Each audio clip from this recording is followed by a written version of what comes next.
बिस्मिल्लाहिर्रहमानिर्रहीम, अस्सलाम वालेकुम। फिर से हाज़िर हो गई हूँ एक नई रेसिपी के साथ, जो कि है एग वाइट कौरमा। ठीक है, पहले आप लोगों ने चिकन वाइट कौरमे वगैरह सुने होंगे, लेकिन एग वाइट कौरमा मैं आपको बनाना सिखाऊंगी और आप लोगों ने ज़रूर ट्राई करना है। और बहुत मज़े की बनी थी। ठीक है, आपने मुझे फ़ीडबैक देना है और बताना है आप लोगों का कैसा बना है। ज़रूर ट्राई करना है। ठीक है, इसके लिए सबसे पहले एक पैन लेना है, उसमें आपने ऑयल डाल देना है। ठीक है, और फिर उसमें आपने रफली एक कटा हुआ प्याज डाल देना है। 2 प्याज लिए थे मैंने मीडियम साइज़ के, और उनको मैंने रफली काट लिया था। उसको हमने ऑयल में ऐड कर देना है। ठीक है, उसके बाद जी थोड़ा सा इसको भून लेंगे, ताकि इसका जो कच्चापन है और इसका जो कलर है वो चेंज हो जाए। उसके बाद हमने इसमें अदरक लहसुन का पेस्ट ऐड कर देना है। ठीक है, एक एक चम्मच आप अदरक और लहसुन का पेस्ट उसमें शामिल कर दें। ठीक है, थोड़ी देर इसको भूनेंगे। मैंने ये फ्रीज़ करके रखा हुआ है इनको। मैंने जो इनका पेस्ट बना के ना, अदरक का और लहसुन का, तो मैंने इनको ना पेस्ट बना के फ्रीज़ किया हुआ है। फिर मैं जो भी सालन वगैरह बनाती हूँ ना, तो उसको निकाल के मतलब डाल लेती हूँ। ठीक है, अब इसमें बीज जो है वो आपने, बादाम और बीज जो है वो काजू लेने हैं। इनको आपने रोस्ट कर लेना है अच्छे से, मतलब इन सबको अच्छे से भून लेना है। ठीक है, इनको भूनने के बाद इनका अच्छा सा कलर आ जाए। ये देखें, ये भून हो गया। ये देखें जी, ये कितना प्यारा लग रहा है। ये तकरीबन हमारा डन हो गया। इसके बाद हम इसको ग्राइंड कर लेंगे। ठीक है, इसका पेस्ट बना लेंगे। बस भूनना था अच्छे से, ताकि कच्चा कच्चा जो जायका मसाले में वो ना आए, इसलिए हमने अच्छे से इन चीज़ों को भून लिया है। और इसके बाद हम इसको ग्राइंडर में डालेंगे और इसका पेस्ट बनाएंगे। ठीक है, बस इसको मैंने उतार लिया चूल्हे से। अब मैंने ग्राइंडर में इसको डालना है।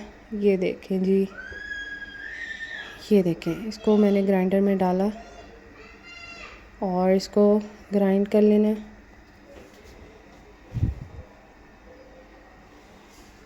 अच्छे से इसका पेस्ट बना लेना है।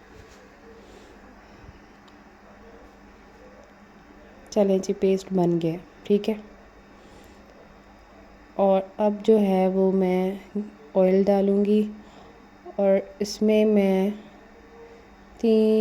2 से 3 चम्मच जो है वो मैंने मक्खन के डाल लिए। अब इसमें मैं तड़का लगाऊंगी। ज़ीरा, कड़ी पत्ता, मतलब कुछ मसाले लेने हैं। ठीक है, ये देखें, 2 बड़ी इलायची ली, काली मिर्चें ली, कड़ी पत्ता लिए, और इसके साथ मैंने ज़ीरा लिया। इनको सबको इस ऑयल में डाला और अच्छे से इसका तड़का बनाना है। और इसके अंदर जब मतलब थोड़ा सा ये भून हो जाएंगे, तो इसमें हम अपना वो डाल देंगे, पेस्ट जो हमने बनाया था वो हम इसके अंदर शामिल कर देंगे। ठीक है, बहुत इजी है और ज़्यादा टाइम टेकिंग भी नहीं है, आराम से बन जाता है। और जी, बन भी घर की चीज़ों से आराम से जाता है। गोश्त नहीं पड़ा होता बाज़ दफ़ा, और कोई आया होता है, तो आप लोगों ने टेंशन नहीं लेनी है। आप लोगों ने क्या करना है, ये नई रेसिपी जो है ये ज़रूर ट्राई करनी है, आपने गेस्ट को देनी है। ठीक है, ये पेस्ट मैंने डाला और जग में पेस्ट लगा हुआ था, तो उसमें मैंने पानी डाल के थोड़ा सा हिला के वो पानी भी इसके अंदर ऐड कर दिया। अब ये मसाले को हम अच्छे से भून लेंगे। उधर मैंने दूसरी तरफ अपने अंडे बॉईल करके रखे हुए थे। ठीक है, बॉयल्ड एग्स वो आप अपने हिसाब से ले सकते हैं, मसाला आप अपने हिसाब से बना सकते हैं, आप जितना ज़्यादा चाहें। ठीक है, मैंने तो थोड़ा सा ही बनाया था, 5 अंडे मैंने बॉईल किए थे, उसके हिसाब से ये मसाला इनफ था। अब इसमें मैंने 1 चम्मच नमक का डाला है और 1 चम्मच मैंने भर के काली मिर्च का डाल दिया है पाउडर फॉर्म में, और 1 चम्मच भर के गरम मसाले का डाल दिया है। ठीक है, अच्छे से इनको मिक्स कर लेना है।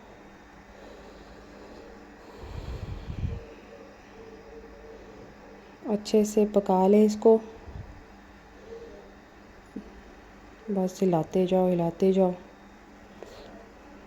चलें जी, ये तकरीबन रेडी हो गया है। अब हम इसमें ना योगर्ट ऐड करेंगे, दही जिसे आप बोलते हैं, दही ऐड करेंगे।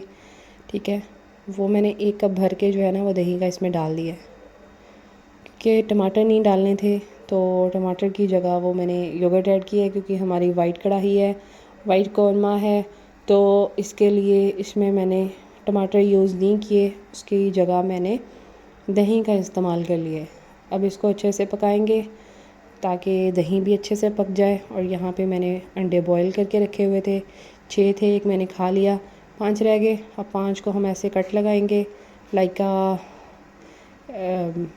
प्लस का निशान जैसे होता है ना, आप इसको क्रॉस भी कह सकते हो, आप इसको प्लस भी कह सकते हो, ये दोनों तरह का निशान है।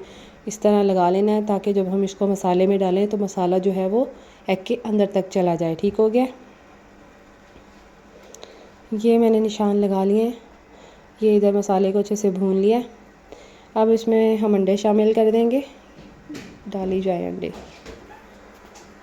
ये देखें जी, अब इसमें अंडे डालने हैं और इनको अच्छे से भूनना है ताकि वो जो मसाले का टेस्ट है वो अंडों में अच्छे से आ जाए।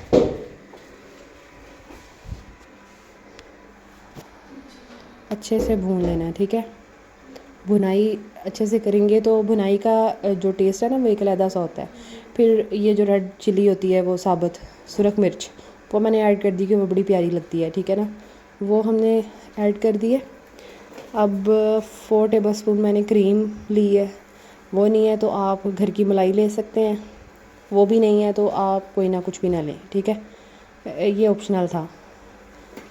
ठीक है, ये आपने अब इसको थोड़ा सा मिक्स करना है, इसको पकाने की ज़रूरत नहीं है, ठीक है। इसको अच्छे से मिक्स कर लिया।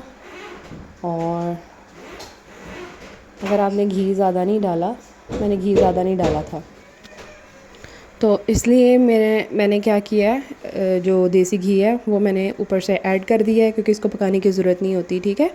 ये मैंने ऐड किया है एक्स्ट्रा। और ये जी मेरा बस सालन तैयार था।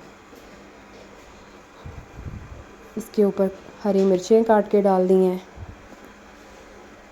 इसके ऊपर मैंने कसूरी मेथी डाल दी थी गार्निशिंग के लिए, क्योंकि कसूरी मेथी का टेस्ट भी बहुत अच्छा लगता है, ठीक है ना, आप लोग इसको डालें। और इसके ऊपर मैंने धनिया डाल दिया है, अच्छे से इसको गार्निश कर लिया है। और ये जी हमारी फ़ाइनल लुक है, बहुत मज़े की बनी थी, आपने ज़रूर ट्राई करनी है और जी मुझे बताना है कि कैसी बनी है। ओके जी, अल्लाह हाफ़िज़।